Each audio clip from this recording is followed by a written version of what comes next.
Dude, I can be vulnerable and open up. I got main character syndrome today. Could you check my messages, please? We got a main character, folks. We got a main character. Let's see what the protagonist has to say. Your message, I believe, is about Apple manufacturing 96% of iPhones in India. Let me break that down. My understanding is that Apple has announced they're going to move all iPhones sold in the US to be produced in India. That's their plan. They would like to have their supply chain out of China because Tim Cook, who's a supply chain god, has done a deep analysis of the world by watching My Marketing Monday and realized that America and China don't get along. Okay? Now, there was, I believe, a $900 million tariff bill that Apple had to pay this past quarter. So they are very much frustrated with tariffs and are doing their best to get around them and build elsewhere. But they can't build the whole supply chain in America for a variety of reasons. But so they're going to India, which is going to be at worst 10% tariff rather than. So that's my answer to your question is that I think one of the beneficiaries of China and America's tiff is India, because India is the place you can go to avoid the tariff. That still has some of the infrastructure and some of the lower cost of labor. India's coming up huge. Yeah, you could say that. I mean, India has its own. Here's one thing I wish more people would understand. I wish more people, not from America, would do this, to be honest. I feel like Americans, at least around here, are not all Americans, but Americans around here are pretty good at saying this. More people should be like, hey, my country's fucked up too. I'm not saying, listen, it's particularly bad right now with Trump, but as I read more about the world, every country's having problems, dude. Real serious problems. Real serious change, real serious problems, real serious unrest. I wish people were like less nationalist and prideful about punching down and more like, hey, yeah, I get it. I mean, we're in the middle of even Nordic countries. Obviously, Nordic countries are doing the best in terms of most quality of life outcomes. But even Nordic countries, if you dig under the top veneer, off the top surface, there's problems. Things are changed. There's things that people are frustrated with. There's real problems. So I think that's a better attitude to have, is what I would tell you. Not enough bike paths, a true Nordic crisis. Okay, but as a Clancyville chatter, I love my country. I do think that Dan Clancy has built, if not a great country, a really great propaganda machine that keeps all its citizens in line. They certainly aren't speaking out, you know what I'm saying? Did you see the TSMC ban? Oh, yeah. Little news update regarding that. Taiwan noticed that the American chip factories are actually doing pretty well. They're actually doing pretty well. They're like making some high-end stuff. And so Taiwan was like, wait, this is kind of spooky. So they banned it. They said, no. TSMC, you are not allowed to make the highest end stuff outside of Taiwan, because if you do, it's a bad look for all of Taiwan. So again, it's really funny because we've talked about this for, a while now on stream, and it's feel like we're living through history. Like every few weeks you'll have a big major update on something so important that's happening, on something that's happening around us. It's interesting. It's not all cool, but it's interesting. We're really living through history. Aren't we always? Technically, yes. Of course, but it feels like there's years where nothing happens, but it feels like things are happening. Isn't China preventing manufacturing leaving China? The reason China did not want to open a BYD plant in Mexico is because they didn't want their technology to get stolen, which is kind of rich coming from China. That's why I was annoyed with some of the comments too that were like, yeah, base China for ignoring IP law. Like, who gives a shit? And it's like, okay, that's a fine stance to have if you're anti-IP law or whatever. But that's not what China thinks. China is very protective of their IP. They're extremely protective of their own. And if it's two Chinese companies in China, they're very good at disputing the allegations and like they have a court system for it. It's not like their stance. Their stance is like, hey, we're gonna ignore your IP when it benefits us, which is fine if you're a Chinese national. It's like, we just want the best for me, but I don't think it's fair to be like he's got some based ideological take. His take is what's good for me is good for me. The U.S. knew China would steal their IP and still built there. I wouldn't say the U.S. did. I'd say the incentive was usually like the fucked up incentive that we have around CEOs paid in stock on short-term bonuses. We had so many companies where the CEO was paid to hit a certain stock price target short-term. So what they did was we're going to offload all our IP to China, build it in China, who cares? Because I'll get my bonus, I'll cash out, I'll be rich, And then by the time they have a competitor with all of our IP that's destroying us, I'll be gone. That's just short-term thinking that benefits the leader at the expense of the organization, the company. And that wasn't just America. That was, I think there's a great example of, don't laugh, Siemens Trains. Siemens Trains is a huge, is it German? Yeah, it is German. It's a German rail train company, one of the best train constructors in the world, really high knowledge of trains. And they were thinking about going to help China build high-speed rail. China would said, you could only do it, we're going to pay you a lot of money, but you could only do it if you form a joint company in China where you own 49% and we own 51. And they're like, I think they want to take our technology, but there's so much money now. And so they ended up doing it. So Siemens Trains sets up this joint company in China. They start building high-speed rail there. And pretty soon all of their technology has been aped. It's been yoinked. And now China can build high-speed rail way better and doesn't need them. And now they're getting outcompeted elsewhere in the world. So now when Siemens Trains wants to build in, Africa or something, Chinese train companies can come in and outcompete for a better price. So they kind of fucked up their long term for their short term. And that happened in America and Europe and all over. People did that. Technology transfer is part of the deal. It's not yoinked. Yeah, okay, fine, different word. But what I'm saying is, had there been a strategic look at it, from a long-term aspect of the company, they wouldn't have done it. But because it was for a CEO in the short term, they were able to hurt the employees and the GDP of their own nation to help themselves personally get rich. I mean, I'm all for moving IP restrictions. Yeah, but China is not. That's what I'm saying.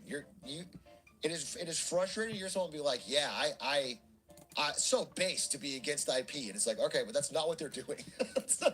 Just to be clear, that is not what they're doing. They are not on your side. They're not like, yeah, I hate IP. If that's your stance, okay, fine. But they are extremely fiercely protective of their IP. I'm feeling very open today. So if you have a question you've always wanted to ask, and you're like, I wonder if he's gonna crash out at me, I'm not going to today. I'm not going to. I'm feeling very uncrash outable. That I finally had a good day where my routine was good. And I had some really good personal conversations with people that made me feel more hopeful.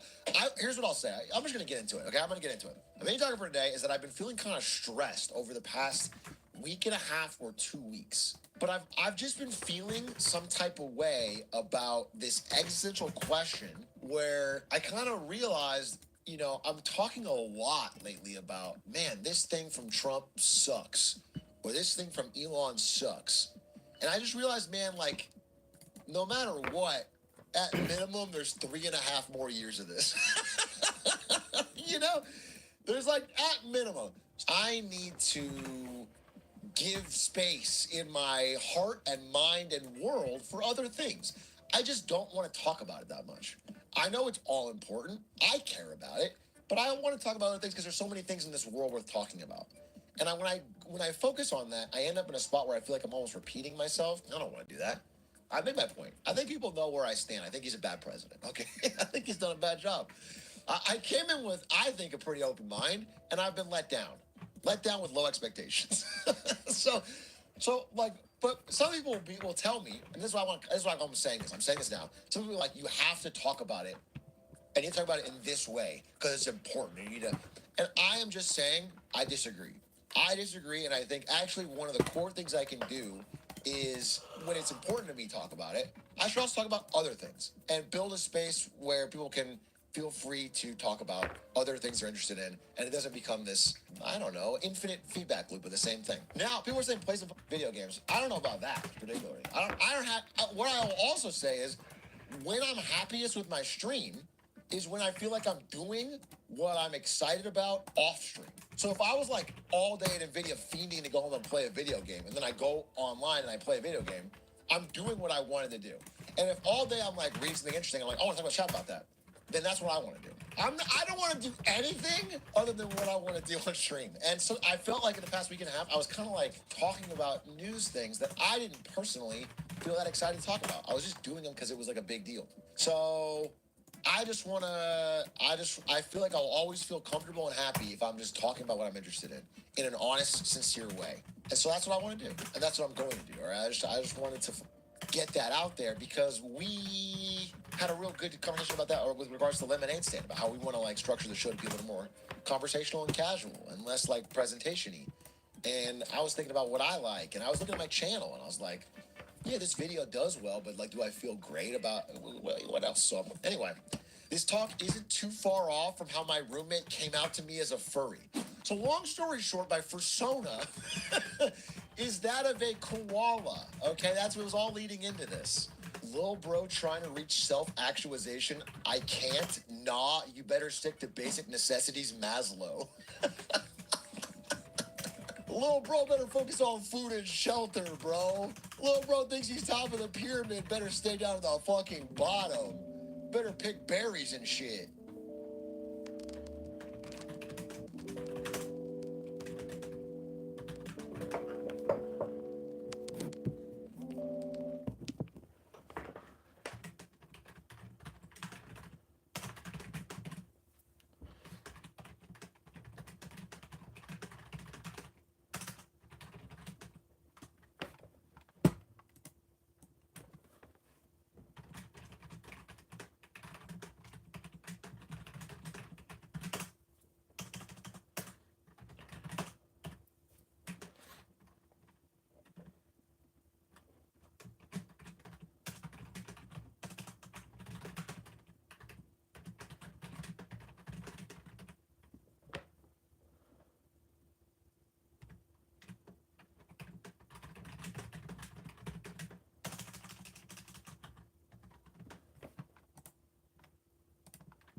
Pop, pop.